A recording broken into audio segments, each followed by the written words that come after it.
Hola, vamos a conectar, vamos a agregar.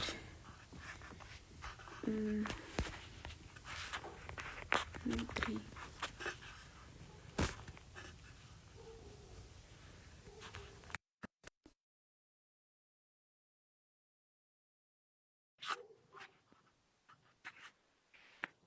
Vamos a ver. Hola, Hola,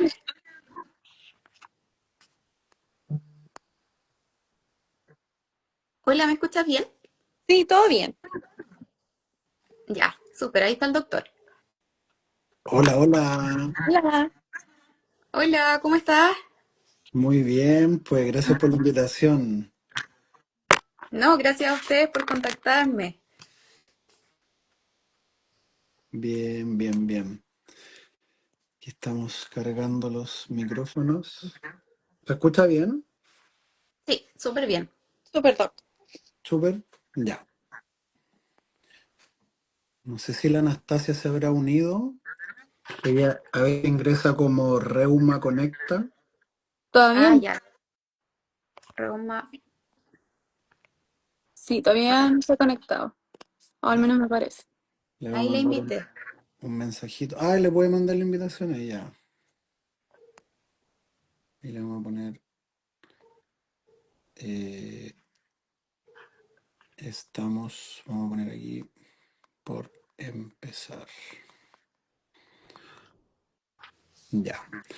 Oye, bueno, yo como introducción presentarme, soy Carlos Román, soy médico internista y reumatólogo Ujú. y bueno, estudié en la Universidad de Chile, hace más de 10 años ya que egresé como reumatólogo, empecé a trabajar como desde el año 2010 más o menos con pacientes reumáticos y autoinmunes. Y curiosamente uno de los primeros pacientes que tuve fue un paciente con síndrome de Sjögren, pero grave, que afortunadamente no es algo tan común de ver, pero ahí como para que ustedes vean que dentro de la enfermedad reumática de repente hay un abanico de posibilidades, ¿cierto? Desde pacientes con síntomas leves que pueden ser compromisos en las articulaciones, compromisos en la boquita, bueno, ahí vamos a ir viendo el detalle, hasta casos graves de pacientes que tienen compromiso en los riñones o el pulmón. Entonces, la idea hoy día es explicarle un poquitito de qué se trata la enfermedad. Yo soy súper convencido de que si uno hace una buena educación a su paciente, el paciente se puede empoderar, ¿cierto? Y tener la herramienta para que no le cuenten cuentos y el paciente tener súper claro cómo acceder a buenos tratamientos, cuándo saber que tengo síntomas que pueden ser potencialmente más graves y no dejarlo así pasar, porque de repente uno normaliza muchos síntomas y llega un momento en que dice, chuta, tal vez esto debería haberlo consultado antes, o a qué especialista tengo que ir. Entonces nos pasa mucho en reumatología que de repente un paciente puede estar con distintos especialistas. Y sobre todo en esta enfermedad te toca estar de la mano mucho con el oftalmólogo, Ujú. con el dentista, habitualmente con el doctor de maxilofacial, desde el momento diagnóstico hasta el tratamiento. De repente nos pasa que al reumatólogo le puede llegar la consulta espontánea de un paciente que te visita por dolores y que finalmente termina siendo la enfermedad, o a veces te llega referido de otro colega. Pues usted dice, ¿sabe qué? Claro, Acá este paciente me vino a ver por ojos secos, yo creo que tiene la enfermedad, se lo derivo. O de repente el maxilofacial nos encontramos con pacientes que lamentablemente están con pérdida de dentadura, ¿cierto? Yo he tenido casos, trabajo para San Antonio a veces, Melipilla, por esos lados, y es súper frustrante de repente las pacientes, tengo hartas pacientes que son profe y me cuentan que han tenido que dejar el trabajo de profe justamente porque la sequedad que se les genera es tan severa que lamentablemente no pueden ejercer la profesión. Pues imagínate, así de complicado puede llegar a ser. sí, mira, todo lo que mencionas es súper cierto. Yo también soy profe. Y sí, efectivamente, además, el estrés que uno vive constantemente siendo profe hace que los síntomas se acentúen mucho más. Así que, claro, hay que también, importante lo que tú mencionas, que es no normalizar el dolor no normalizar, no, es que a mí siempre me salen heridas en la boca, o a mí siempre se me pone un ojo rojo, o no sé, o siempre se me rompe la piel en las manos, y así muchos avisitos, digamos, que va dando el cuerpo sobre esta enfermedad que cuesta tanto también diagnosticarla. Quizá ahora menos, pero antes era muy difícil que alguien se diagnosticara. Exacto. Mira, aquí estamos viendo en el chat, empezaron ahí a interactuar rápidamente. Ujú. Nos dice ahí que un paciente, bueno, ahí me mandan cariños, pacientes ahí que yo les pedí que se conectaran. Doctor favorito, dice. Mi fan club y las chiquillas, yo las quiero mucho, mis pacientitas. Mira, la Katy mía le pone, yo supe que tenía Sjögren porque me dio vasculitis, que ahí lo vamos a Mm, mencionar dentro de la presentación, una de las manifestaciones poco frecuentes de la piel, que puede volverse sistémica también, son las vasculitis, y te llegan pacientes como cuando los niños les daba el Scholl-Lenz, que es como un púrpura, donde ujú. la piel se les pone de un color así como conche vino, un rojo Sí, así súper intenso y los pacientes llegan súper críticos. Pues imagínate una vasculitis, se puede ir a los riñones a veces la vasculitis. La mara de papel nos pone ahí en el sistema digestivo que también tuvo compromiso. súper común. Hay una paciente, mira, esto que cuenta Katy también, pucha, a la Katy le tocó toda la mala suerte, le salió en un embarazo un bloqueo cardíaco por un antirro positivo, que eso Claro. está escrito en la literatura, o sea, si tú lo buscáis en los libros te va a aparecer, pero es algo súper, súper infrecuente. De hecho, yo tuve muchas pacientes jóvenes embarazadas que se enteraron del embarazo ya como con, pucha, casi 4 meses y Wow. tenían un antirro positivo y gracias a Dios no les pasó nada. Entonces, tiene todos los casos posibles. De repente, el paciente tiene un antirro, que es uno de los anticuerpos ahí que yo les voy a mencionar, y eso se puede ir a pasar por la placenta hacia el bebé y alterar el circuito eléctrico del bebé. Por lo tanto, el cardiólogo en el momento o el ecografista le hace una eco en una semana específica del embarazo y le pueden medir los latidos específicos. Es como un ecocardio, pero intrauterino. Entonces, eso se puede tratar. Ahora tú lo puedes prevenir. Hay un medicamento ahí parecido a los corticoides que se dan a la mamá y con eso se logra estabilizar, pero puede ser así extremadamente grave, es una cosa muy, Claro. muy complicada. Y bueno, ahí nos dice, somos casos extraños, tiene 35 semanas de embarazo, mira, así que eso es lo que se hace habitualmente, se interrumpe el embarazo un poquito antes. Igual es súper bueno que los pacientes lo comenten con sus médicos tratantes y bueno, ahí una paciente menciona que a veces como que menosprecian el diagnóstico, ¿cachai? Yo cuando estaba en la beca me acuerdo que me tocó ir a una charla de Sjögren, que es una doctora de la Chile ahí que impulsaba mucho el síndrome de Sjögren, y en la mesa redonda conversamos que el Sjögren terminaba siendo como el pariente pobre un poco de la enfermedad autoinmune, porque Sí. casi todas las fichas siempre van a la artritis reumatoide, al lupus, Lupus. de repente a los pacientes más críticos, y el Sjögren como que lo van dejando de lado, y es tan importante o inclusive te puede simular la otra enfermedad, por lo tanto hay que tomarle el peso de que es una enfermedad autoinmune que requiere un manejo interdisciplinario, que el paciente tiene que estar ahí siempre viendo a los especialistas. Así que mira, súper buena la interacción que estamos teniendo ahí con el grupo. Oye, les cuento un poco el equipo que yo estoy trabajando. Por un lado está la Catalina, la Cata es nutricionista de profesión, ahí después ya se va a presentar cuando le toque su parte.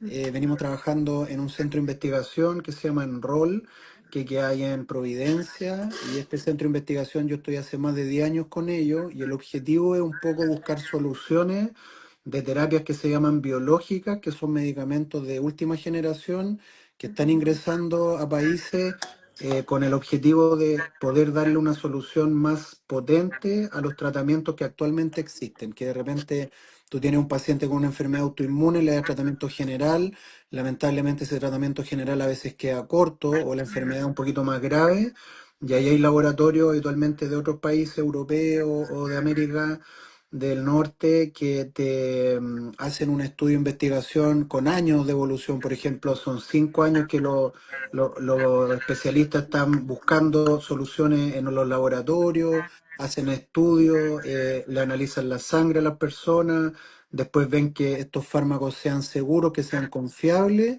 y pasan a la etapa donde tienen que hacer las pruebas en seres humanos. Y ahí es toda una regulación que va a cargo del Instituto de Salud Pública, del Ministerio de Salud, hay comité de ética involucrado, y ahí se aprueba el medicamento y el paciente puede entrar ahí a la dinámica de poder optar a un estudio clínico, que la idea también es contarle un poquito de eso para que Ujú, si es que alguno tiene la posibilidad de entrar en algún momento, podemos ir guiándolo al respecto y, y son estudios que llevan muchos años y justamente este último año ha habido como un boom de la investigación en cuanto a terapia biológica en reumatología y también en oncología. Ahí se van a encontrar también que de repente para pacientes con cáncer, que antiguamente uno decía, chuta, tengo un melanoma, un cáncer con metástasis, ya sabíamos que son 6 meses de sobrevida y ahora con las terapias biológicas, que de esto mismo que estamos conversando, se ha podido ir avanzando un poco más al respecto. Ya entonces siento que es una buena propuesta también en algún momento. ujú. Y la Anastasia, que ella Ay, es una persona maravillosa, instructora de yoga, mamita de hartos niños allá en el sur, y es una paciente reumática, ella tiene un lupus. Ahí después cuando ella haga su presentación también le va a contar más detalles. Yo la conocí por esta vía, por redes sociales. La Anastasia es súper movida, tiene hartos grupos de pacientes, no solo en Chile, sino que en Latinoamérica. Ella ayuda desde su aporte con harto conocimiento, ella es como una paciente pro que logró darle la vuelta a la enfermedad, entenderla, aplicarla y mediante su práctica habitual de yoga ha logrado salir adelante y ha logrado sacar a hartos pacientes adelante.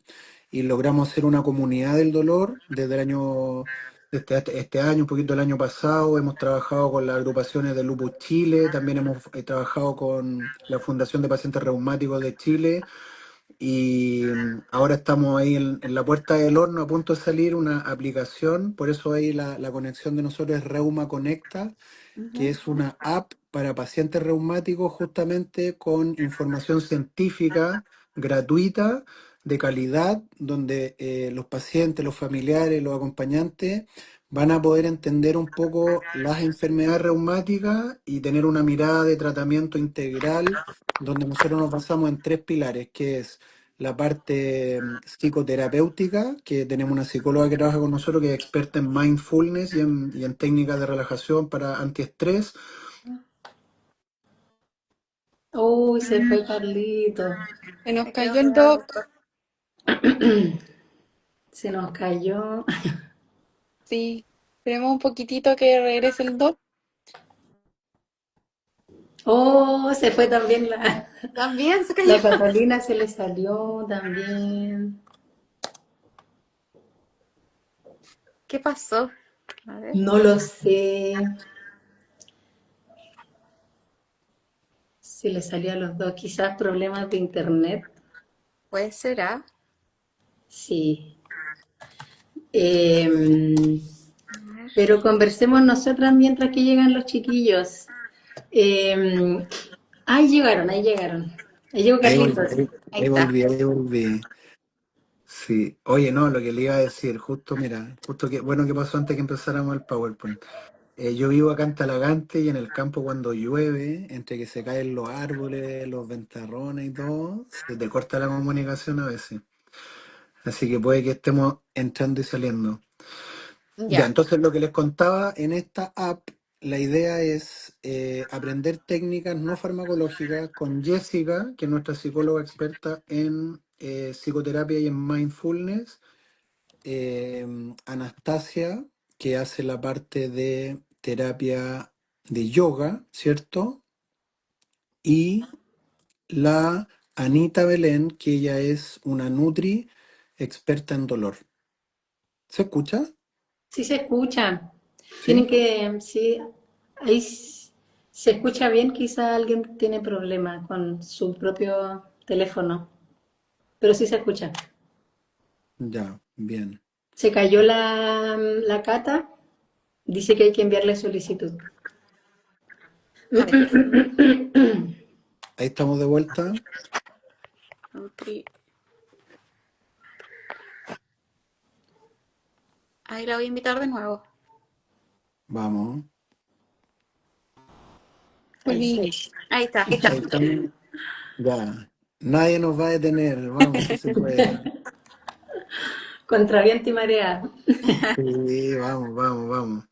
Bueno, entonces la idea un poco es esto que le explicábamos de la app, de ser un acompañamiento para los pacientes. Entonces los tres pilares: nutrición antiinflamatoria con una experta en dolor, la instructora de yoga que está aquí con nosotros, que es la Anastasia, que es paciente pro y instructorado, y la Jessica, que es nuestra psicóloga experta en mindfulness. ¿Ya? Y falta mencionar al médico, po, al reumatólogo, Claro. porque No, no, alguien yo tiene que sé. avalar todo eso.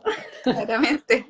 Entonces, nosotros apenas tengamos la app ya lista para descargar en Apple y en todas las plataformas, lo vamos a avisar por las redes sociales ahí para que ustedes puedan participar, y lo hicimos con harto cariño. Nos ganamos un proyecto Corfo, la Anastasia ahí se ha quemado Buena. las pestañas trabajando en este proyecto, y la verdad es que con harto cariño se logró hacer gratuito para los pacientes. Y ahí vamos a ir incorporando, pues nosotros partimos con las enfermedades que por prevalencia tenían más impacto, pero igual se extrapolan a todos. O sea, lo que yo les voy a hablar hoy día, ustedes lo van a extrapolar a pacientes que tengan lupus, que tengan artritis, Sjögren, fibromialgia también. Un poquitito pasa eso, ¿ya? Yo creo que estamos por empezar, tenemos una audiencia buena. Sí, Eh, Mira, yo no sabía que no podía compartir pantalla, entonces se me ocurrió aquí algo. Tengo el computador al frente. Vamos a ver si funciona. Estoy dando vuelta. No sé si se logra ver. Ahí un poquito la presentación, ¿se ve o no? sí. Sí. Puede ser un poquito más atrás. un poquito Más más atrás. lejos. Ahí. Ahí. Ahí ¿Se mejor. logra ver o no? Sí, Sí. un poco Ya, más. bacán. Bacán. Ya, entonces la idea es hablar como generalidades. Bueno, igual aquí yo les voy a ir hablando. La presentación se la voy a compartir, ¿ah? Se la voy a mandar a un correíto ahí después para que ustedes la puedan ver, porque hay hartas letras chicas y que no se entiende. Pero a modo general, vamos a decir que esta es una enfermedad autoinmune crónica que afecta principalmente las glándulas exocrinas, ¿ya? Ujú. Entonces, desglosando esa definición, de sistema inmune significa que nuestro sistema, que es nuestro sistema que nos defiende, se vuelve en contra de nosotros y nos empieza a atacar. Lo normal es que el sistema inmune trabaje de manera perfecta. Es una cosa tan maravillosa que si tú te entra un virus, una bacteria o algo externo, tu sistema inmune tiene la capacidad, con unas células que son las células del sistema inmune, que son como nuestra policía que va patrullando por la sangre, y estas células del sistema inmune empiezan a producir una maquinaria de anticuerpos, y esos anticuerpos van dirigidos contra el virus, la bacteria, contra la pared. Por ejemplo, cuando tuvimos la pandemia del coronavirus, el sistema inmune logró identificar la capucha del virus y va tirando anticuerpos contra el virus. Es un poco como funcionan las vacunas también. Cuando uno quiere ver si una vacuna tiene un efecto, tú logras aislar una parte del virus o de la bacteria que tú vayas a querer inmunizar. Eso se inyecta en el cuerpo del paciente y el sistema inmune cree que está teniendo la infección y va soltando anticuerpos dirigidos contra lo que tú vas produciendo: virus, bacterias, hongo, etcétera. Entonces, aquí al decir autoinmune, estamos diciendo que nuestro sistema inmune, que es el que nos protege, está teniendo una falla, y esa falla empieza a atacarnos. Y en esta enfermedad en particular, la predilección a dónde se va a ir ese anticuerpo es a las glándulas exocrinas, que son las tres más importantes ahí: las glándulas salivales, ¿cierto? Las glándulas lagrimales y las glándulas genitales también. Igual hay glándulas también dentro del esófago, dentro de otras partes del tubo digestivo, que se pueden ver atacados, y el sistema respiratorio también. Ocurre más en mujeres que en hombres. Ahí hay un porcentaje, una probabilidad de tener esta enfermedad. 9 de cada 10 son mujeres, imagínense. O sea, aquí hay un componente genético de los cromosomas, probablemente hormonal también se ha planteado, y se ve en casi toda la enfermedad autoinmune. Yo les diría que tanto en lupus como en artritis, uno va a siempre ver un porcentaje así más alto en mujeres que en hombres. y la edad promedio entre los 40 y los 60 años, pero en realidad es que tú puedes tener pacientes de cualquier grupo etario. Yo he tenido niños con Sjögren, pacientes en la tercera, cuarta etapa de la vida, mujeres de sobre los 60 también, pero el grueso de pacientes más o menos en esa edad y se le cataloga como primario o secundario dependiendo de que si viene solito el Sjögren o si viene acompañado. Por ejemplo, en el chat una paciente decía, tengo esclerodermis Sjögren, que se va a Ujú. ver esa asociación, o de repente va a ser una paciente que te dice, tengo artritis Sjögren, o tengo lupus y Sjögren. Entonces, es una enfermedad que puede ir solita, así se le llama primaria, o secundaria cuando va con otra enfermedad autoinmune, ¿ya? Ahí en colores yo les pongo como más o menos la fisiopatología, que quiere decir qué es lo que va ocurriendo en la enfermedad, y es el sistema inmune atacando lo propio, estas glándulas productoras de saliva y lágrima lo principalmente, se empieza a producir una inflamación, o sea, mi mismo sistema de defensa me sabotea y empieza a inflamar crónicamente y eso reduce las secreciones, va a afectar mucosas, algunos órganos internos, y ahí en naranjito le puse en bajo, es una probabilidad súper baja, pero también está descrito en la literatura de que como son las células del sistema inmune, que son los linfocitos, existe un potencial riesgo de padecer una patología hematológica que se llama el linfoma no Hodgkin, que es un tipo de cáncer de los ganglios que afortunadamente en la actualidad ya tiene tratamiento, pero lo importante es identificarlo a tiempo. Ahora, la idea es que no se alarmen, que yo me vaya con la idea de que si tengo Sjögren me va a dar un linfoma, no, nada que ver. Es una probabilidad muy pequeña y eso el médico lo tiene que ir sospechando en la medicina de lo que se está evaluando, ¿ya? Ahora, hay clasificaciones nuevas que han salido, de hecho hay unas guías que se llaman EULAR o ACR, que como que ya van catalogándolos según una cosa que se llaman los genotipos y otras como características propias de cada paciente. Este PowerPoint que les hice es más que nada como descriptivo para todo tipo de pacientes. Yo sé que de repente cuando hay personas que son más instruidas, que hay doctores o hay investigadores, sabemos que hay como clasificaciones más nuevas. Yo lo estoy haciendo con fines prácticos para que todos lo podamos entender, ¿ya? Después aquí viene una fotito como para que ustedes vean lo que les explicaba. Ahí se ve como el sistema inmune atacando las bacterias ahí en verde. El linfocito sería ese blanquito que está ahí, ¿cierto? Los anticuerpos serían esos amarillitos y los verdes serían las bacterias. Y aquí al otro lado uno puede ver los anticuerpos, lo que puede llegar a atacar lo propio. Entonces puede atacar la tiroides, el sistema nervioso, las enfermedades como la esclerosis múltiple, el asma se podría estar catalogado dentro de las enfermedades autoinmunes, la enfermedad celíaca, el eczema, la psoriasis, la artritis reumatoide, el lupus, etcétera. Entonces, para que ustedes se den cuenta que el sistema inmune puede atacar lo propio, y al atacar lo propio, uno puede tener toda esa gama de enfermedades autoinmunes. Entonces, ustedes van a escuchar personas que dicen, tengo hipotiroidismo, y ese hipotiroidismo puede ser de origen autoinmune, ¿ya? Síntomas principales, bueno, lo que aparece ahí, la arenilla en los ojos, que el paciente te lo comenta, el enrojecimiento, la visión borrosa, en la boca la dificultad al tragar, tener más caries, tener sensación de ardor, de repente tienen como una alteración con los sabores, los pacientes son síntomas a veces medio inespecíficos, que uno como médico debe hacer la consulta así como dirigidamente, o sea, preguntarle al paciente, ¿te pasa esto en el ojo? ¿Te pasa esto en la boca? Porque de repente el paciente, como hablábamos al principio, lo toma como algo súper normal y le echa la culpa tal vez a otra cosa y dice, no, estoy más vieja o de repente comí algo que me cayó mal. Entonces el médico tiene que tener la capacidad de hacer la pregunta como dirigida, de ahí va sacando los diagnósticos y a nivel genital, bueno, existe el problema de sequedad vaginal y como extra los dolores articulares, los síntomas de fatiga y un poquito de tos seca, ¿ya? Ahora, eso que les dije recién son como las manifestaciones más clásicas y aquí les puse las manifestaciones que se llaman como extraglandulares, que vendrían siendo musculoesquelética, la artritis y las mialgias. Ojo que decir artritis quiere decir inflamación articular. Si a mí se me inflama la amígdala, yo digo amigdalitis. Si se me inflaman los bronquios, digo bronquitis. Entonces, cuando yo digo artritis, lo que estoy diciendo es que mis articulaciones se pueden inflamar y ese síntoma se comparte con casi toda la enfermedad autoinmune. Si ustedes hablan con una persona con lupus, les cuenta que puede tener artritis, ¿Para qué decir una persona con artritis reumatoide o artritis psoriática? Su manifestación inicial es la artritis. Y el Sjögren también puede dar artritis. Ahora, ¿cuál es la característica de esta artritis?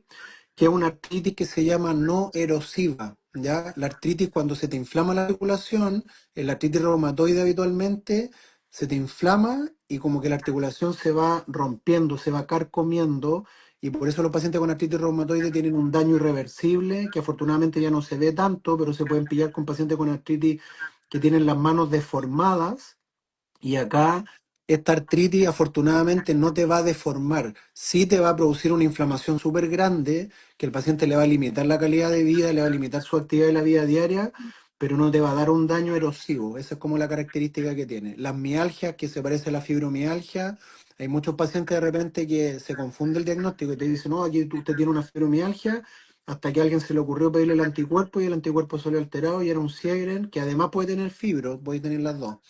Después, como hablaba una paciente al principio, otras manifestaciones cutáneas como la vasculitis y dermatitis. Y ya vendría aquí lo más abajo, la parte más crítica un poco, que es el compromiso pulmonar, que se llaman las enfermedades pulmonares intersticiales, que afortunadamente son poco frecuentes. A nivel renal, hay una enfermedad que se llama acidosis tubular renal.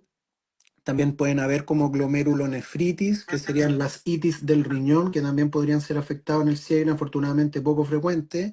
Y en sistema nervioso central, más que central, como de cerebro propiamente tal, es el sistema nervioso que se llama periférico, donde se empiezan a alterar los nervios periféricos de la médula espinal, los nervios de las piernas habitualmente, y eso se llama la neuropatía, donde el paciente empieza a sentir como un ardor en las piernas, quemazón, empieza a tener dificultad a caminar, al sentir, y eso es más complejo. Ya lo que hablábamos del riesgo de linfoma, que es bajito, y los síndromes de Raynaud también que se pueden ver, que el debut de lupus, por ejemplo, enfermedades autoinmunes pueden tener Raynaud, las poliadenopatías generalizadas, problemas cardíacos, lo que hablábamos de los recién nacidos con los bloqueos, ¿ya? Entonces, les vuelvo a repetir, yo les estoy describiendo manifestaciones extraglandulares que podrían presentar los pacientes en algún vida, obviamente me va a dar siempre, es una probabilidad, ¿ya? Aquí vienen como por porcentaje, ¿ya? Para que vean como lo más frecuente de lo extraglandular serían los dolores articulares, en 48%, o sea, casi la mitad de los pacientes, el fenómeno del Raynaud, 20% aproximadamente, artritis, sistema nervioso, vasculitis, y así sucesivamente. Abajito ahí a la izquierda aparecen cuáles son los anticuerpos más encontrados en la enfermedad. Los ANA siempre son los más comunes, el antirro y el factor reumatoide. Esto es una serie de casos, esto va variando según país, según región, según grupo de personas que tú vas viendo, pero esto es como una muestra promedio de cuáles son los anticuerpos que más se van a encontrar en la enfermedad. Y ahí también aparece uno que se llama las crioglobulinas, ¿ya? Por ahí hay en el chat una paciente pone que puede afectar el sistema circulatorio como pregunta, que se le seca la sangre, que de repente el paciente lo entiende así, pueden tener como más riesgo de trombosis a veces. Los pacientes pueden tener enfermedades autoinmunes que se le van a la sangre y esas enfermedades autoinmunes, como las crioglobulinas, son unos anticuerpos que frente a una temperatura específica te dan fenómenos trombóticos, que también es una probabilidad afortunadamente chiquitita, pero se puede ver. Y aquí a la derecha no quise dejar de lado un poco algo que a veces se olvida en la medicina, que es las manifestaciones del ámbito psicológico o psiquiátrico.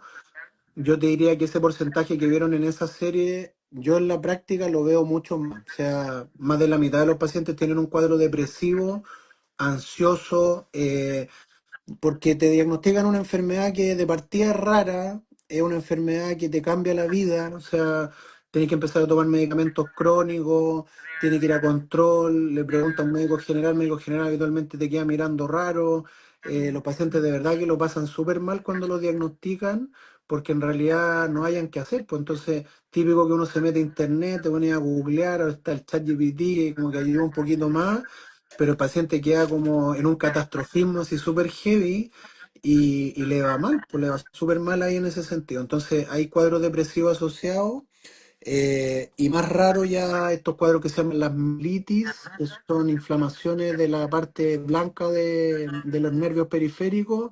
También podemos encontrar vasculitis del sistema nervioso central y las mononeuritis, dentro de las cosas ya como más raras que podemos llegar a pillar, ¿ya? Factores asociados como por qué me pasó esto a mí, hay una predisposición genética, de repente te encontrás con familias enteras que tienen la enfermedad, podemos tener la mamá con la hija, la abuelita con la nieta, el tío ahí, siempre aparece alguien en la familia. Como hablábamos al principio de la presentación, a veces costaba diagnosticarlo porque no siempre estaban los exámenes. Ya, entonces ahí de repente te encontrabas con pacientes que decían, no, tenía reumatismo el abuelito, y el reumatismo finalmente era un Sjögren que nunca se diagnosticó. Eh, los factores hormonales también están determinando ahí de repente las mujeres posmenopáusicas, podéis pillar un poquitito de esto. Infecciones virales previas, me tocó para la pandemia ver a estos pacientes después del COVID, como que les brotó enfermedades autoinmunes, porque el sistema inmune como está trabajando estresado, por así decirlo, combatiendo las infecciones, dentro de ese estrés puede producirte anticuerpos, autoanticuerpos. Y el estrés crónico, eso es algo que yo siempre lo menciono en las charlas y por eso nosotros un poco quisimos desarrollar esto del mindfulness con una psicóloga porque vivir en un estado de estrés crónico lamentablemente está súper en contra de lo que es el sistema inmune y los pacientes se te enferman mucho más cuando están estresados. Y el puchito, por la gente que fuma con esta enfermedad les va súper mal. Así que si es que alguna estaba pensando en que el pucho da lo mismo, les digo al tiro que no, evitar el cigarrito, ojalá no fumar. ¿Cómo se hace el diagnóstico? Estos son los criterios, mira, se llaman así, ACR EULAR. Esto es más que nada para esquematizar, les vuelvo a repetir, yo aquí traté de hacerlo como algo práctico, no darle la lata, obviamente, que tengan ustedes más o menos claro. Eh, la biopsia de glándulas salivales se puede apoyar ahí en el diagnóstico. Ahí donde sale entre paréntesis, son lo que te da más puntaje, porque en reumatología habitualmente el diagnóstico nosotros lo vamos haciendo con puntaje. Por ejemplo, si cumple más de 5 puntos, tú le haces diagnóstico. Si tiene de 3 a 5 es sospechoso, y si tiene menos de 3 es menos probable. Entonces, dentro de esto, la biopsia es una de las que te da más puntaje, que ahí el patólogo se la juega, ¿cierto? La biopsia, siempre uno se asusta cuando hablan de biopsia, porque dice esta cuestión se asocia al cáncer. Siempre cuando dicen van a hacer una biopsia, como que piensa algo asociado al cáncer, en realidad no necesariamente. Aquí es un apoyo, que los maxilofacial nos ayudan un montón. Las que han tenido aquí en el grupo pueden comentarlo, cómo ha sido la experiencia de la biopsia. Yo por lo menos cuando lo converso con mis pacientes, porque no es algo que haga el reumatólogo, habitualmente la biopsia la hace el maxilo, el dentista. Es una biopsia de glándulas salivales que en el fondo es como donde está el labio por dentro, ¿cierto? Se toma la muestra, o una glándula un poquitito más adentro por la mejilla por dentro, y es bastante ambulatorio, el paciente en general no siente tanta molestia. Igual hay uno que otro caso que de repente le pasan a llevar el nervio y lo pasa un poco más mal, pero en general es un apoyo diagnóstico que se ocupa con cierta frecuencia en la consulta. No es que todos los pacientes tú le vayas a hacer una biopsia para diagnosticarlo, pero sí a veces te ayuda cuando el examen de sangre no está tan claro, ¿ya? Mira, hay una paciente que cuenta que a ella se le hizo un maxilofacial y le sacaron 3 glándulas. La presencia de anticuerpos, los anti-RO, también es un puntaje alto. Si te sale un anti-RO positivo, la probabilidad ya se acerca bastante. Hay un score ocular también, el test de Schirmer, que es ese test donde le ponen un papelito milimetrado y te va viendo cuánto te moja el papelito. Hay uno que se llama el flujo salival, donde tú vas viendo cuánta saliva vais produciendo en un periodo de tiempo. Y si tú tienes mayor o igual a 4 puntos con síntomas, le podemos decir estamos frente a un síndrome de Sjögren, ¿ya? Ahora, esto yo lo puse así, lo saqué de un texto de una página española que yo sigo, que es una sociedad española de reumatología, donde dice, es fácil diagnosticar el Sjögren, y en realidad el diagnóstico es complejo, porque si ustedes se fijan en los síntomas que yo les dije al principio, se parecen a otras enfermedades, pues, se parece al lupus, se parece a la fibromialgia, se parece a los síntomas de las mujeres cuando están entrando al periodo de menopausia. Se parece un poco al efecto secundario de los fármacos. Pues, o sea, imagínense una persona que ocupa un antidepresivo. Las que han usado antidepresivo acá saben que les seca la boca, tienen un poquito de problema en la visión, andan con un poquito de fatiga al principio. Se fijan, entonces yo les diría que acá el diagnóstico es complejo, no es un diagnóstico fácil, y se dan cuenta que abajo en la última línea dice que el tiempo promedio desde el inicio de los síntomas hasta el diagnóstico puede fluctuar de 3 a 5 años. O sea, tú te podías estar dando vuelta como paciente hasta 5 años en promedio, hasta que un médico se le ocurrió pedirte los anticuerpos y que el doctor te creyera, po, porque de repente le dice, no, esta cuestión es estrés, olvídese, qué sé yo, y finalmente ahí a alguien se le ocurre poner más oreja y le dice, pues, ¿qué tenemos que hacer? ¿Ya? Ahora, pasando un poquito al autocuidado, yo le diría que esto es como una de las cosas claves para los pacientes, autocuidado. O sea, ¿qué hago yo como paciente, independiente de lo que me diga mi médico, para salir adelante? Entonces ahí, bueno, igual el oftalmólogo se los va a recomendar, pero ustedes a venta libre pueden usar lágrimas artificiales para la sensación del ojo seco. Obviamente hay casos y casos de ojos secos. Hay ojos secos severos que hacen úlceras corneales, que son casos tremendos. Hay pacientes que te pueden hacer uveitis, que son inflamaciones internas del ojo, que es un poco más grave. Entonces, caso a caso uno va evaluando, pero lágrimas artificiales tienen que ir como dentro de su botiquín, que no me puede faltar, lágrimas artificiales, evitar los ambientes secos. Hay hartos pacientes que me cuentan que con el aire acondicionado como que lo pasan re mal, y las gafas protectoras en exteriores como de cosas generales. La botellita con agua, ¿cierto? Siempre que uno le explica al paciente que se esté hidratando bien, y ahí uno va sacando como cosas en relación a la parte ocular, o sea, bucal, que uno lo va conversando con los dentistas. Yo tengo un gran amigo mío que es dentista, que tenemos pendiente ahí hacer una charlita como de los cuidados de los pacientes, y apenas lo hagamos se los vamos a compartir, porque a ellos también les llegan muchos pacientes que se les sueltan los dientes, que tienen más caries, que están teniendo problemas porque la producción de saliva que tienen, como es más baja y es de mala calidad, la saliva tiene un rol protector, pues tiene como la fórmula para matar bacterias. Entonces, al tener problemas con la salivación, el paciente no le va muy bien. Entonces, anden con su botellita con agua siempre. Hay unos chicles específicos ahí con ese material que se puede usar. La higiene bucal rigurosa, ojalá tener sus controles dentales al día. Hay lubricantes también para la sequedad vaginal, evitar el tabaco y el alcohol también por el efecto que están produciendo contra el sistema inmune. La alimentación antiinflamatoria, que es lo que nosotros promovemos con nuestra nutri antiinflamatoria, y la parte de ejercicio adaptativo, que es lo que nos habla un poquito la Anastasia con yoga, ¿ya?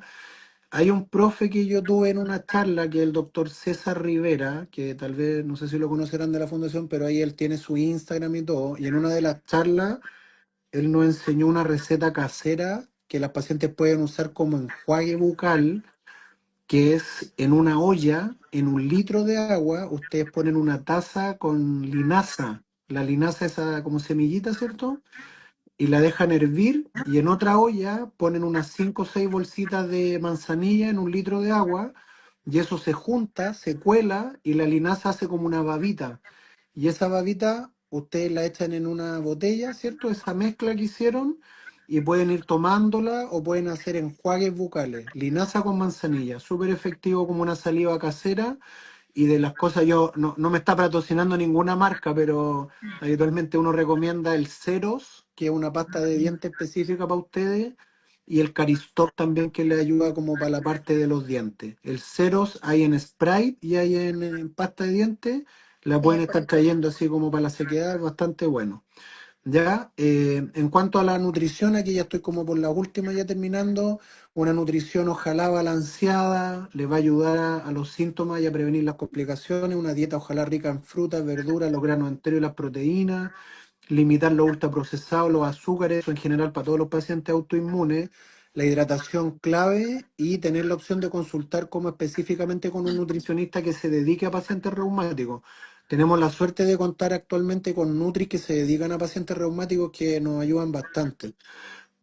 Y en actividad física, bueno, está más que demostrado que el ejercicio físico, ya sea de baja intensidad, de mediano, de alta intensidad, ayuda a mejorar la fuerza, a mejorar la masa muscular, a la energía, al bienestar emocional también. Caminar, nadar, practicar yoga, siempre comenzar de a poco. De repente uno le indica ejercicio y el paciente lo primero que hace es se inscribe en un gimnasio, se mete a pilates, va a la primera clase, termina pero a paliar entera y no quiere más guerra. Entonces la idea es esto, prescribirlo, como le puse yo arribita, como un fármaco.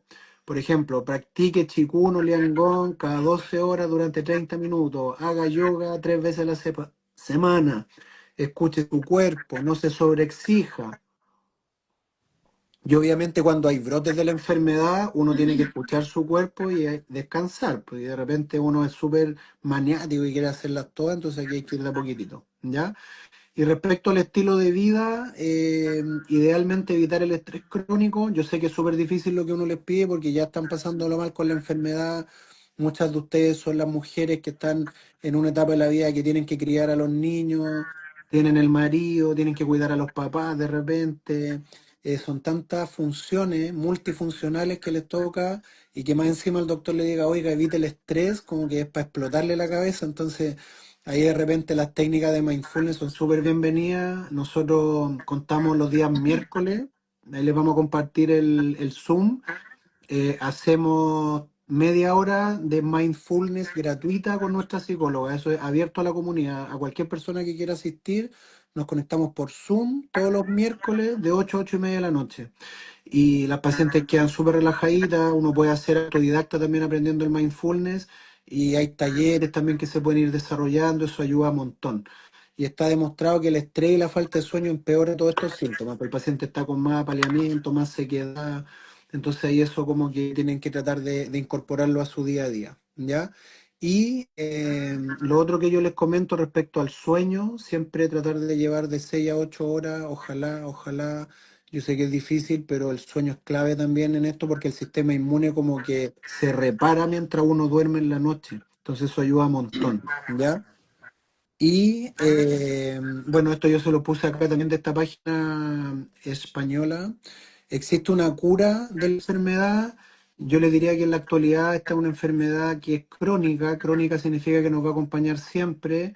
Es como que yo les diga, usted es hipertenso, usted es diabético, lo voy a hacer siempre, pero yo tengo fórmulas de controlarme, ¿cierto? Para que la enfermedad no me avance. Los tratamientos que hay en la actualidad evitan las complicaciones graves, ¿cierto? Habitualmente el medicamento de elección para nosotros es la hidroxicloroquina, no está exento de riesgo, pero dentro de los que hay es uno de los mejorcitos. También está el metotrexato, está la satioprina, el micofenolato, y ahí uno tiene que ir viendo caso a caso, pero en realidad el hecho que suene crónico, no se queden con la idea de que es una condena, o sea, uno tiene que darle la vuelta a la enfermedad. Estas mismas charlas que estamos haciendo tienen ese objetivo de que ustedes se empoderen un poquitito y que tomen participación activa dentro de su diagnóstico. Y en ese sentido, bueno, lo que les mencionaba al principio de las terapias biológicas, que después la Cata les va a explicar un poquito más en detalle de lo que son los estudios clínicos. Estos son fármacos que están como dirigidos contra dianas moleculares específicas de la enfermedad. Esto que yo le hablaba de los anticuerpos, se ha visto a nivel molecular. Tú puedes crear un contra anticuerpo, o sea, por ejemplo, está el anticuerpo que te va a atacar el órgano específico y tú en un laboratorio diseñas algo que vaya a taponear este anticuerpo que te puede atacar. Entonces, hay harto camino por recorrer todavía, pero ya es una realidad y en Chile ya estamos contando con estudios clínicos. Hay una paciente que está conectada con nosotros, que es una regalona mía, que es Laureana Órdenes. Ahí le mando un besito a Laureanita.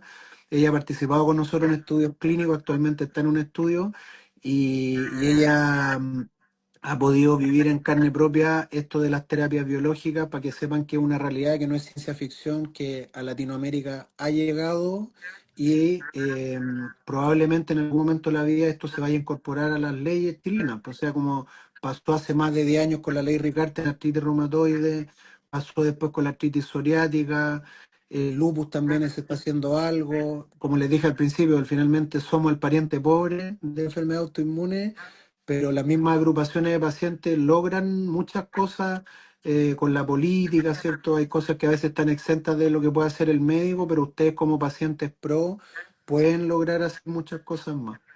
Y como último, para darle el pase a los demás, yo habitualmente les recomiendo estas 4 plataformas que son gratuitas para ustedes, están en español. La Sociedad Española de Reumatología, que es la SER, la guía de pacientes que está en español, que es siegren.es, la Fundación Americana de Siegren y obviamente esta agrupación, po, la que nos invitó a nosotros, tienen que seguirlo obviamente y compartirlo ahí a su público para que podamos salir todos adelante. ¿Ya? Así que eso es lo que yo les traía. Espero que se haya entendido un poquito. Les voy a compartir después la presentación para que puedan ver los detalles. Yo en honor al tiempo no quise andar más en detalle, obviamente hay mucho de qué hablar, hay libros completos de esta enfermedad, hay congresos que se dedican solo al Sjögren, Les vuelvo a repetir, esas manifestaciones clínicas que yo les dije no necesariamente les va a pasar y vamos que se puede, pues aquí entre todos vamos a remar para el mismo lado para poder salir adelante. Unas pequeñas aclaraciones como comentarios de que yo estoy leyendo aquí en el chat. Noelia pone que la danza le ayuda mucho a la enfermedad. Imagínate, o sea, el hecho de cambiar tu estilo de vida y empezar a hacer danza, a la Noelia le ayudó en una enfermedad autoinmune, que en la antigüedad eso era una locura pensarlo, porque uno le dijera, vaya a hacer danza, como que de qué está hablando este médico, como un chamán ahí medio loco. De repente los médicos que somos más locos nos va mejor a veces porque escuchamos a nuestras pacientes y sabemos lo que quieren las pacientes también. Y por ahí escribía otra paciente de evitar la luz. Una paciente nos ponía ahí eso. Evitar la luz, también importante como dentro del autocuidado. También no, ella había escuchado lo de las pastas dentales, del Caristobo y del Ceros. Aquí otra paciente habló de que tiene artritis reumatoide y Sjögren, como les decíamos que se puede ver la asociación. Y también le apareció la vasculitis cerebral y una amiloidosis, imagínate, eso, unas cosas súper poco frecuentes, pero que lamentablemente nos toca ver. Así que yo le agradezco su tiempo, espero que haya sido claro y obviamente yo feliz de volver a participar en otras charlas. Me siento súper honrado de verdad que me inviten. Por ahí vi en un live del año pasado que invitaron a un doctor español, así que Sí, ahí por lo menos tratamos de estar a la altura y dentro de Chile también hay cosas buenas. muchas gracias, doctor. Súper clarita tu explicación. Eso pues. Así que ahí damos el pase, no sé quién quiere partir, por la Cata o la Anastasia. No sé, ahí veamos. No sé qué quiere la Anastasia, si con qué partimos. No, a mí me gustaría reforzar lo que dice el doctor. Bueno, como me presentó hace un rato el doctor Carlos Román, me llamo Anastasia Carmina, yo soy instructora de yoga hace más de 10 años y soy paciente con lupus hace ya 17 años. Así que he ido aprendiendo a vivir con esta enfermedad y en un momento me di cuenta que habían herramientas que a uno les servían para mejorar su calidad de vida. Ahí fue que me fui encontrando con el doctor Carlos Román, empezamos a trabajar juntos para ayudar a los pacientes, ¿cierto?, a construir un estilo de vida que les vaya alivianando, ¿cierto?, la carga diaria de los síntomas que son muy parecidos en todas las enfermedades autoinmunes. El síndrome de Sjögren comparte síntomas con el lupus, con fibromialgia, y lo que hemos ido descubriendo, ¿cierto?, es que, bueno, en lo que me dedico yo, que es el yoga, a lo que ayuda a los pacientes autoinmunes en general y también los pacientes con Sjögren, es, por ejemplo, que la gracia del yoga es que se pueda adaptar a las personas para que puedan hacerlo a su propio ritmo. Tal como decía la amiga que practica danza, ella menciona que lo hace como a su ritmo, adaptándolo a su capacidad. Entonces, como yo soy paciente con lupus, he podido como descubrir en el fondo de qué manera enseñar el yoga de manera que sea un aporte para el paciente y no una disciplina más que no puede hacer, ¿ya? Mm. Ahora, claro, como adecuarlo en el fondo, adaptar el ejercicio. ¿De qué manera los puede ayudar en aumentar la movilidad? Que nosotros sufrimos de harta rigidez en el cuerpo. Eh, Lubricar nuestras articulaciones, ¿cierto?, que están rígidas, en el tema, por ejemplo, de disminuir la inflamación a través del movimiento constante, ¿ya? Se aprende de manera gradual y la idea es que sea constante, ¿cierto?, en la medida que uno pueda, pero porque los efectos en el fondo son a mediano y largo plazo. Los más profundos, hay algunos efectos que se pueden percibir desde la primera clase, como sentir una actitud, perdón, una predisposición más positiva, ¿cierto? O una relajación momentánea, pero hay otros efectos que se logran al mediano y largo plazo que tienen que ver con cambiar nuestra perspectiva acerca de nuestra condición, de aprender a vivir con una enfermedad y como cambios de mentalidad y hábitos, ¿cierto? También nos ayuda con el tema de la fatiga crónica, en el sentido de que nosotros tenemos como desequilibrio en nuestra energía, como que hay días que tenemos mucha energía y queremos hacer todo y aprovechamos de hacer aseo y aprovechamos de, ¿me entienden? Como que hay días como que tenemos mucha motivación y alegría y entusiasmo y hay otros días que se nos baja mucho la energía y que nos ponemos como depresivos. Entonces, mucha energía o muy baja. Entonces, el yoga, como también la alimentación antiinflamatoria, que lo experimenté, ayudan como a equilibrar la energía, que uno ande más parejito, más equilibrado.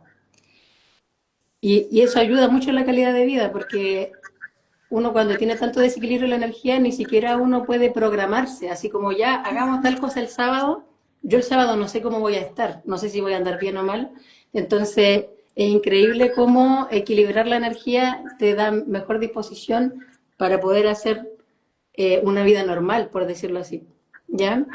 Lo que mencionaba el médico también, Carlitos, con el tema del estrés, que en el fondo una persona adulta no tiene ninguna manera de evitar el estrés porque estamos llenos de responsabilidades, tal como mencionaba Carlito. Entonces lo que nos queda como opción es aprender a gestionar el estrés. ¿Qué hacemos con nuestro estrés? ¿Ya? Porque el estrés no lo vamos a poder eliminar, sino que lo único que podemos hacer es ¿qué hago? Y lo ideal son herramientas que me permitan liberar ese estrés. ¿Y qué puede ser? O alguna actividad física adaptada, o tejer, o salir a caminar, o, ¿me entienden? O sea, el mindfulness o actividades diarias, que algo que me gusta hacer, que me saque un poco de mi rutina y que me conecte conmigo misma, ¿ya? Buscar la forma de liberar ese estrés para que no se transforme en más rigidez, en más dolor, en más fatiga, ¿ya? Y, y bueno, el yoga, en el fondo, la otra gracia que tiene es que no es netamente una actividad física, sino que tiene harto como de autorreflexión, de hacernos más conscientes de nosotros mismos, de nuestro entorno, darme cuenta, por ejemplo, de mi cuerpo, darme cuenta de cómo me alimento, de cómo me comporto, de cómo enfrento el día a día. Entonces, eso de hacerme más consciente me acerca a mí a tomar mejores decisiones en el diario vivir, ¿ya?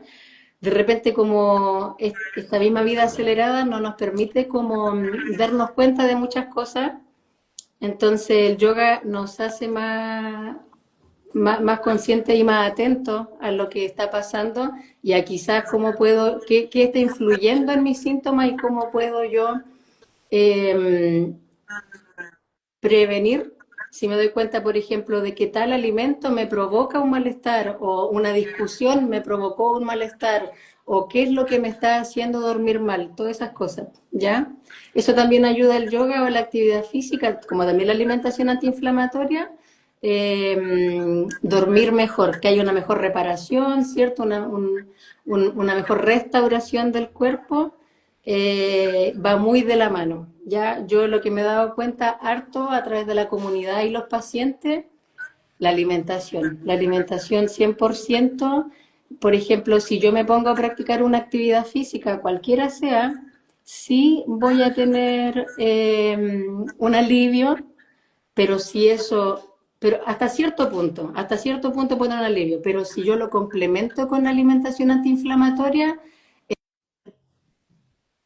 en un porcentaje muchísimo mayor porque va a haber una desinflamación del cuerpo, va a haber un aumento de la energía, de la disposición y todo eso me permite a mí pensar con mayor claridad, darme nuevas oportunidades, atreverme a hacer más cosas,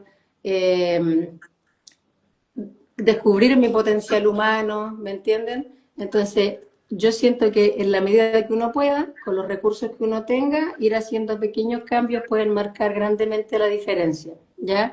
Uno dice de repente, no, es que todo es caro, por ejemplo, cambiar mi alimentación es caro, esto es caro, pero de repente con los recursos que uno tenga puede hacer cambios que sean alcanzables para uno. De repente, chiquillos, tenemos un árbol en el patio y ni recogemos las manzanas y era gratis, ¿me entiendes? Entonces va como en uno ir observando qué cambio uno puede hacer. Así que eso es lo que yo puedo aportar y como dice Carlita, vamos que se puede y a empezar de a poquito a construir un estilo de vida. Súper, muchas gracias, Anastasia.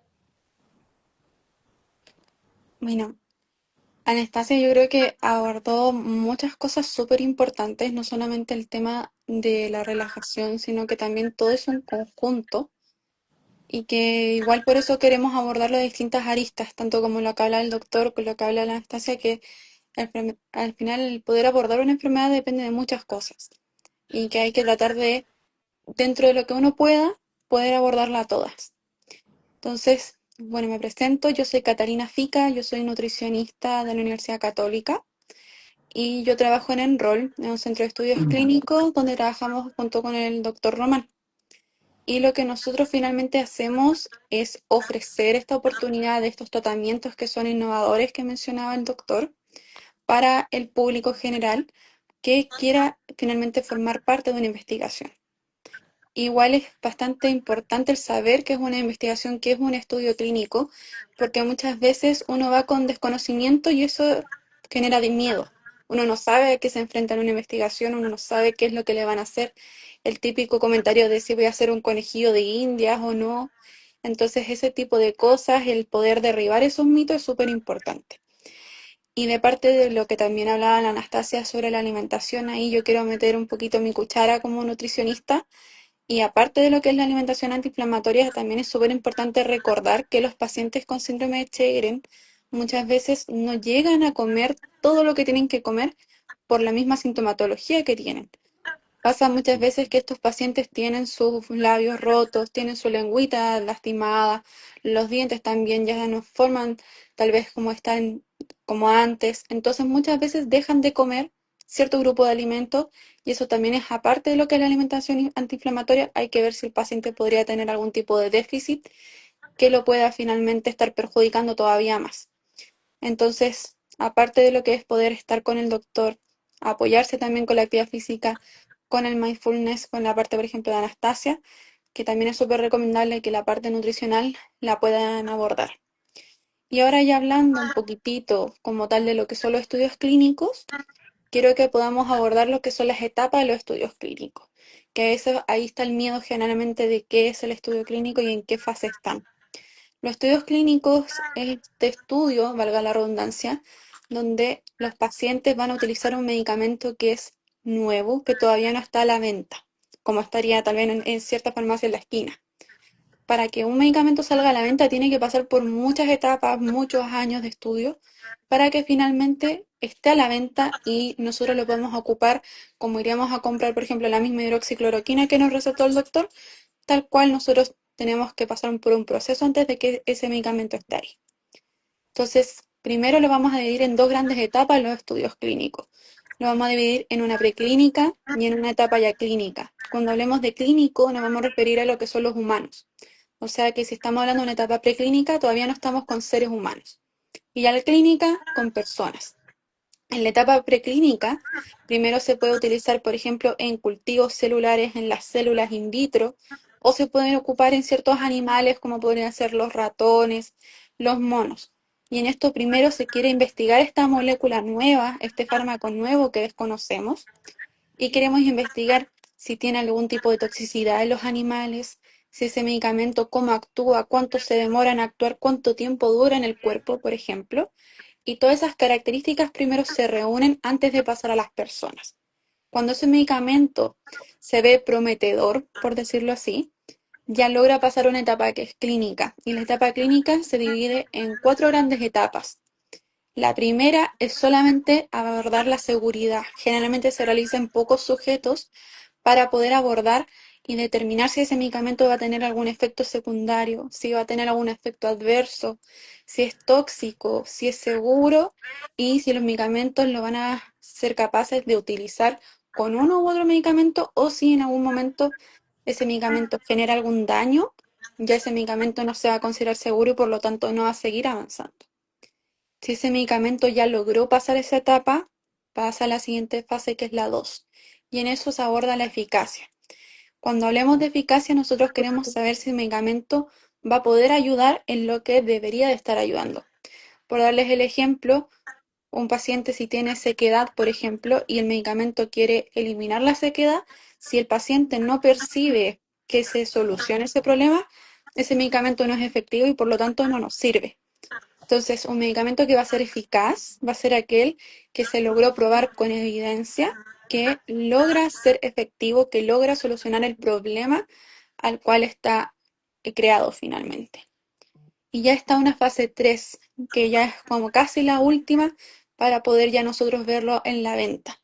Esa fase 3 es una fase donde se ocupan muchas personas ya a nivel mundial y que busca abordar primero a los pacientes de manera más integral durante un largo más tiempo y poder abarcar finalmente todas las etapas anteriores, pero poder demostrar ahora, durante más tiempo, la evidencia, sabiendo ya los efectos que se conocieron anteriormente y poder así tener ya todo en regla para poder presentarlo, para que esto sea revisado finalmente por un comité, que puedan ver el medicamento ya con todo lo que se sabe de este y que así ya salga a la venta y empieza una fase 4 donde ya la gente ya lo puede utilizar de manera regular y que si se presenta cualquier tipo de efecto lo puedan reportar. Por ejemplo, los medicamentos, siempre que uno los vaya a utilizar, uno debería de leer la información que trae ese medicamento, que es este papel que viene con toda la información. Y si uno llegara a presentar algún efecto diferente o un efecto raro, uno debería de reportarlo para poder seguir alimentando esta evidencia y eso se llama farmacovigilancia. Entonces, eso es un proceso en el cual se crean los medicamentos. Entonces, cuando las personas creen que son un conejillo de indias, igual hay que tener en cuenta que el conejillo de indias nunca eligió estar ahí, mientras que la persona que ingresa al estudio es una persona que tiene primero el derecho de poder leer toda la información que se sepa respecto al medicamento y a tener un tratamiento que primero lo estén vigilando de todos lados, que haya muchos ojos detrás de él y que eso no funcionaría generalmente así cuando uno compra un medicamento en la farmacia. Cuando uno se compra un paracetamol de libre venta, uno lo compra solamente y si te pasó algo, no se sabe hasta que uno lo reporte.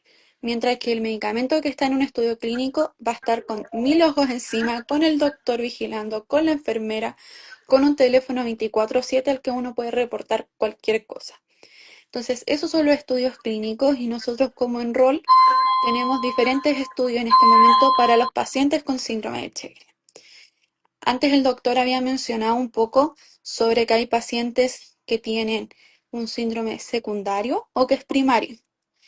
Nosotros tenemos estudios para ambos tipos de Sjögren, para el primario y para el secundario, y va a variar que el paciente pueda entrar de acuerdo a las características que tenga, principalmente asociadas a la sintomatología. Si es un paciente que tiene una sintomatología más asociada solamente a la sequedad, o si es un paciente que ya presenta, por ejemplo, mucho dolor, que tenga dificultad, por ejemplo, para hacer sus actividades diarias, o que sea un paciente que pueda tener, por ejemplo, sudoración nocturna, que también es algo que se reporta por parte de los pacientes, y ese tipo de características van a ir construyendo un puntaje que a nosotros nos va a poder permitir evaluar si ese paciente tiene una sintomatología un poco más leve o si ya es un paciente moderado o ya grave. De acuerdo a eso que el paciente vaya describiendo, va a poder ser seleccionado para uno u otros estudios dependiendo de lo que sea mejor finalmente para él y que cumpla con los criterios. Los criterios que tienen los estudios son variables, tienen criterios que son de inclusión y exclusión, o sea, criterios que tienen que cumplir obligatoriamente y cosas que si el paciente tiene, lo sacan del estudio más que nada por seguridad. Por ejemplo, el doctor hablaba de que esta enfermedad, como es asociada al sistema inmune, y hay pacientes que puedan tener algún tipo de infección, por ejemplo, recurrente como un herpes zóster, y nosotros lo colocamos en una terapia biológica que va a hacer que finalmente no se siga atacando su cuerpo, que va igual de todas maneras a debilitar un poco el sistema inmune. Entonces, si yo coloco a un paciente que tiene muchas infecciones, lo más probable es que se van a seguir repitiendo y por lo tanto lo vamos a poner más en un riesgo que el beneficio propio que va a tener el medicamento. Entonces, cada estas cosas que uno vaya consultando con el paciente van a poder permitir hacer como un checklist para poder saber si el paciente cumple o no cumple. Y eso nosotros lo hacemos a través de distintos pasos para saber si el paciente va a cumplir o no, que es el proceso de ingreso de un paciente a estudio clínico, que nosotros lo abarcamos como en rol primero con un llamado inicial, que puede ser o de mi parte o si, por ejemplo, el doctor lo ve y el doctor lo puede derivar directamente porque ya sabe que cumple, o si no, nosotros lo llamamos para saber cómo está en su condición, saber si tiene exámenes, en este caso, por ejemplo, el anti-RO, que es el más importante, que muchas veces lo exige el mismo estudio que lo tenga positivo, y si va cumpliendo con cada etapa, va a poder ingresar. En general, nosotros hacemos este llamado o el ingreso del doctor y luego ya pasamos por una etapa de exámenes o screening que se le llama, que es para poder ya finalmente chequear que cumpla con todos los criterios. Y ahí tomamos exámenes de sangre, exámenes de orina, si es necesario alguna radiografía de tórax, y vamos verificando que la condición del paciente sea la apta para ingresar y que por lo tanto se beneficie del tratamiento.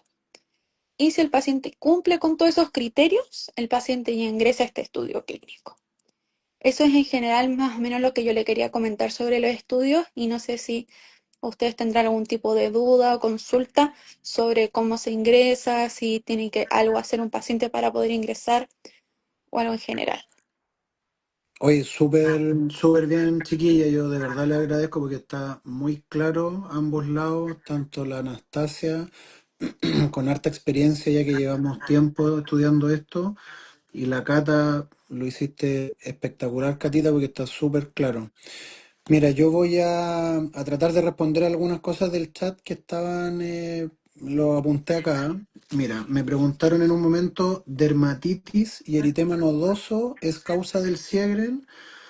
Y como les dije al principio, dentro de las manifestaciones extra de las glándulas, efectivamente el eritema nodoso y los cuadros de inflamaciones dérmicas pueden estar dentro de las manifestaciones de un paciente con Sjögren. De hecho, a nosotros los reumatólogos nos enseñan que si te llega un paciente con un eritema nodoso, tú tienes que hacerle todo el chequeo autoinmune sí o sí, ¿ya? Así que sí estaría asociado. Después otra paciente preguntó, ¿con el diagnóstico de Sjögren se puede optar a la credencial de discapacidad? Que es una pregunta re interesante que muchas veces pasa que nos toca vivir esta enfermedad y te cambian la vida, como les ponía yo al principio el ejemplo de la profe, ¿cierto? Que de repente tuvo que dejar su pega y viene bien un apoyo del gobierno de estas credenciales, ¿cierto? Habitualmente cualquier persona que tiene una enfermedad crónica tiene la opción de postular. La postulación se hace habitualmente con asistente social, entonces tienen que ubicar asistente social ya sea de su consultorio, de la municipalidad y ahí ellos le entregan un documento que se lo llena su médico tratante. Y ahí en ese documento se hace la postulación y ahí el paciente puede postular a la credencial, ¿ya?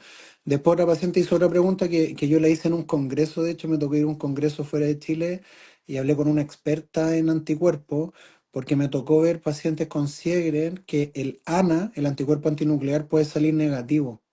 ¿Ya? Porque habitualmente yo le hablaba que el ANO es positivo, pero no sé si se acuerdan, en la presentación en una parte yo le puse un porcentaje, no es el 100%. Entonces, hay casos de Sjögren que tienen ANA negativo, pero ahí habitualmente el anti-RO está positivo, o tienen un factor reumatoide positivo, o ya después están los otros criterios que era lo que hablábamos del test de Schirmer, o el test de la saliva, o de repente la biopsia de glándula, así que efectivamente podemos tener con ANA negativo. Después otra paciente preguntó si puedo usar anticonceptivos con síndrome de Sjögren. Ahí hay que verlo caso a caso. Habitualmente se restringe un poco el uso de algún tipo de anticonceptivos que sean como altos en estrógenos, porque los estrógenos a veces con enfermedades autoinmunes pueden tener un cruce, hacer interacción y un cortocircuito como con el riesgo de trombosis. Entonces ahí de repente hay que ver caso a caso. Es más para lupus complicada la situación, para Sjögren no tanto, pero se ve caso a caso. Habitualmente hay ahora anticonceptivos con dosis bajita de estrógeno o que se mezclan con progestágenos que se podrían usar. ¿Ya? Bueno, agradecer aquí entre paréntesis que está la agrupación de Beset, que también Beset me lo tiran como el pariente más pobre todavía que el Sjögren, como es una enfermedad re poco frecuente. el BSET es como más de pacientes de allá del oriente, de repente se veían los pacientes de Turquía, pero aquí en Chile tenemos uno que otro paciente con BSET y lo pasan muy mal los pacientes con BSET, es como un tipo de vasculitis. Les puede afectar el ojo, les puede afectar las glándulas, también hacen compromiso de úlcera, de verdad es una enfermedad re compleja y cuesta también llegar al diagnóstico, así que pucha, súper bien que esté el grupo de BSET, tenemos pendiente ahí una charlita, ojalá que podamos canalizarlo a través de las agrupaciones de pacientes reumáticos, nosotros estamos siempre súper dispuestos a querer entregar información. Y lo otro que preguntaban cómo puedo acceder a las terapias biológicas, yo ahí en el chat les compartí, traten de mirar en el chat, puse el WhatsApp de la Cata cuando la Cata contacta al paciente. Cata, yo ni te pregunté si voy a subir tu Sí, WhatsApp, pero no hay problema. el WhatsApp de la Peja, la Cata de Repaletea, así que ahí usted le escribe, le dice, mire, yo participé en la charla, quiero saber si cumplo con los requisitos, y ahí entre yo y la Cata vamos filtrando un poco, ahí se hace esa fórmula. Siempre, chiquilla, esto, como decía la Cata, lo primero que sea seguro para el paciente, que no sea obligado para el paciente y sepan que detrás hay años de investigación. O sea, no es como a mí se me ocurrió así como hace un mes salió este medicamento y yo lo quiero probar en ti, sino que estos son más de 5 o 10 años de estudios clínicos que de hecho para que el medicamento entre a un país tiene que pasar por todo algo regulatorio, que está el Instituto de Salud Pública metido, el Ministerio de Salud, el Comité de Ética, los doctores, como decía la Cata, cuando tú entras están todos los ojos encima, hay alerta por si algún examen sale mal o se repite, se cita al paciente de nuevo, tenemos coordinadoras, tenemos doctores, está todo el equipo ahí trabajando. Hay una paciente que escribió hace poquito que puso ahí que ella es paciente de Enroll desde hace 7 años. ¿Quién puso aquí? La Carito, Carito Esther 77, y ella pone que le cambió la vida participar en el estudio clínico. Entonces, también es rico escuchar a la paciente, uno las ve en el día a día, cómo les va ayudando bastante tener esta posibilidad. Y hay otra pregunta que es súper importante también, que una paciente pregunta, eh, aquí la tengo, dice, después que una persona cumplió la etapa de estudios y los medicamentos funcionaron con esta persona, ¿los medicamentos siguen siendo gratis de por vida para esta persona? Y yo, mira, cuando entré a estudios clínicos, yo entré como alumno primero, hace más de 12 años, y me hice la misma pregunta, porque yo decía, pucha, por un lado el paciente está poniendo su cuerpo a la ciencia, ¿cierto?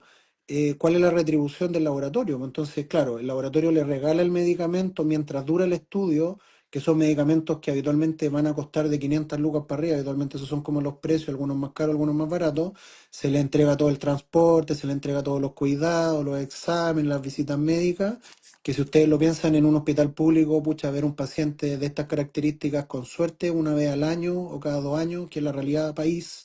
Yo trabajé muchos años en hospital público y lamentablemente era así, no tenía ahí mucha cantidad de horas para poder atender los pacientes como uno quisiera atenderlos. Y en ese sentido va a depender del sponsor. El sponsor es el que produce el fármaco. Por ejemplo, yo participé un año en un estudio clínico de una enfermedad que se llama espondilitis anquilosante y ese grupo de pacientes han pasado casi 5 años que terminó el estudio y le siguen dando el fármaco. Se llegó a un acuerdo, pero eso es del sponsor, o sea, no es como que yo te lo diga, si tú entras a este estudio de Chegren, vaya a tener medicamento de por vida, o te lo van a dar un año, te lo van a dar 5 años, depende. Por ejemplo, hubo hace como 7 años atrás un estudio de artritis reumatoide, a los pacientes se les dejó el medicamento y después el medicamento salió al mercado y ese medicamento está actualmente en la ley Ricarte-Soto, que es un medicamento que se llama upadacitinib, que se ocupa para la artritis reumatoide. Y así sucesivamente. Hace poquito se cerró otro estudio, que es de un laboratorio que se llama Gilead, y Ujú. ellos, de los pacientes que habían participado en el estudio, también le van a hacer el tratamiento, se llama tratamiento compasivo, que los acompañan por un periodo de tiempo. Pero eso depende de cada sponsor. No es como que a todos los pacientes que entran al estudio clínico van a seguir con el medicamento. Esa es una súper buena pregunta y en realidad eso tú lo vais sabiendo como al final del estudio. Entonces ahí lo que uno les dice que mira, lamentablemente en la vida uno no tiene nada comprado, pues uno no sabe qué va a pasar mañana. Tú puedes estar súper bien y el día de mañana, pucha, hay un evento desafortunado personal o familiar, te puede cambiar la vida en 180 grados. Entonces, si tienes la oportunidad de participar, aunque sean 6 meses, un año, 2 años, lo que sea, es una oportunidad, como puso ahí la Caro, como puso Loriana, como hay hartos pacientes, que uno lo aprovecha al máximo. O sea, para mí sería ideal que todas las pacientes que están en estudio después pudieran seguir, pero a veces lamentablemente tienen un inicio, tienen un término y no pueden avanzar mucho más. Pero de las que participan, yo les puedo contar esa experiencia. O sea, hay de todo. Hay pacientes que se los siguen dando, hay pacientes que se los dan un año, hay pacientes que terminan el estudio, les dan un abrazo y hasta ahí nomás llegamos. Está avanzando harto la medicina, que eso es como para llevarse esas palabras para la casa, que en el fondo esto antes de 10 15 años atrás era ciencia ficción, poder optar a terapias teledirigidas para enfermedades autoinmunes, y ahora es una realidad. Así que creo que contesté todo lo que me preguntaron y las preguntas, había una pregunta para la Anastasia que era, ¿cada cuánto se recomienda hacer yoga? Ponían ahí. Ya, hace poco vi un estudio científico que se hizo que decía que 3 veces a la semana era lo ideal para un paciente autoinmune, pero de yoga adaptado, ya, porque hay muchos tipos de yoga, muchos, ¿cómo decirlo? Estilos de yoga diferentes y para pacientes autoinmunes, claro, tiene que ser muy adaptado acorde a la capacidad del paciente. Y de ser así, 3 veces a la semana, 30 minutos o incluso menos, 20 minutos, súper recomendado. Súper recomendado. Y lo otro, no traten de que sea siempre guiado por un instructor, guiado por un instructor que lo esté mirando, que le esté enseñando, que lo escuche, que si no pueden hacer algo tenga un plan B, que tenga cómo modificar el ejercicio para que lo puedan hacer. Entonces, eso, buscar profesionales o instructores que conozcan de estos padecimientos, ¿ya? Eso, y habían preguntado, por ejemplo, bueno, nosotros tenemos una comunidad formada online como de personas de Chile y también de otros países, donde estamos dictando esos talleres de yoga que son gratuitos, talleres de mindfulness gratuitos, también talleres de alimentación antiinflamatoria. ¿Les puedo Así dar tu que, WhatsApp? sí, pues, Sí, sí, ya. Yo lo tenía que llegar y apretar. Sí, la vamos a estaba mandar. esperando ahí. Que Sí. me autorizara, que me autorizara. Igual sigan las cuentas de nosotros, de Carlitos, de Reuma Conecta, de la Cata, de Sigren, eh, porque ahí nosotros vamos publicando, cada vez que hacemos alguna actividad la vamos para que participen de todos lados. Sí, mira, nosotros en general tratamos de llegar de Arica a Punta Arenas. Yo voy a Iquique a trabajar. La Anastasia está en el sur, con la Cata estamos en el centro también. Hay muchas actividades que son gratuitas. La gran mayoría son gratuitas, las hacemos por Zoom. Obviamente cuando es el estudio clínico el paciente tiene que viajar al centro porque te toman los exámenes, tienen que estar ahí porque caché que hay una paciente que es de La Serena que nos preguntó. Habría que preguntar localmente si en La Serena hay estudio clínico Doc, y nosotros a veces hemos tenido pacientes de provincia lo mismo. que viajan, porque tú tenemos pacientes de Talca que han viajado y cuando tú entras al estudio clínico habitualmente se te entrega un calendario con las fechas donde uno tiene que acudir. Entonces, por ejemplo, te avisan ya usted tiene que venir los 10 de cada mes y se programa, pues igual La Serena no está ahí tan lejos, se podría conversar, ¿ya? Entonces, Sí. ahí, chiquilla, está, si fijan en el chat hacia arriba, está el teléfono para que puedan participar de los Zoom de los miércoles, para los que quieran entrar a los de Mindfulness, que son gratis, de 8 a 8 y media de la noche. Está el WhatsApp de la Cata, para que le pueda hacer las preguntas en detalle después de los estudios clínicos, Si no porque me ahí pueden hablar también al Instagram en también, el Insta también había en una mi pregunta Instagram. que salió del estudio que si es requisito estar tomando los medicamentos para postular, y ahí como les dijo la Cata en un momento, están los criterios de inclusión y exclusión. Va a Entonces, por depender. ejemplo, va a depender. Hay fármacos que están permitidos y fármacos que están prohibidos. Prohibidos pensando en que pueden interactuar a veces con el fármaco de estudio, y acuérdense lo que les dije al principio, la idea es que esto sea, que no sea riesgoso para el paciente. Entonces, si un paciente, por ejemplo, toma leflunomida, que es un medicamento potente, habitualmente está contraindicado por un estudio clínico, pero no el metotrexato, no la hidroxicloroquina, el corticoide. Entonces, todas esas preguntas más específicas y después las vamos desglosando con la cata. Y lo que les decía a la Anastasia, que nosotros tenemos esta comunidad del dolor que se creó inicialmente para fibro, pero la expandimos también a pacientes con enfermedad autoinmune.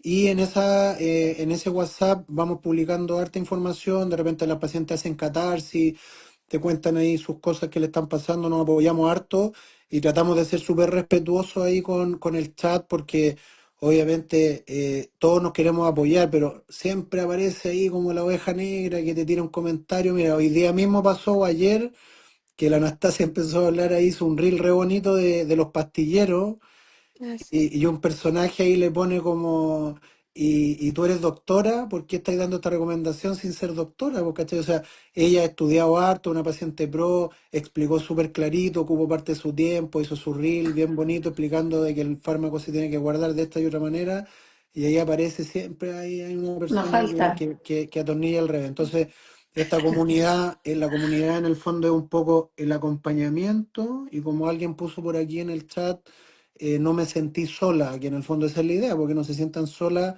que las vamos a estar apoyando y en este grupo van a encontrar eso, que un poco las agrupaciones de pacientes y las fundaciones también tienen ese corazón, pues tienen esa idea.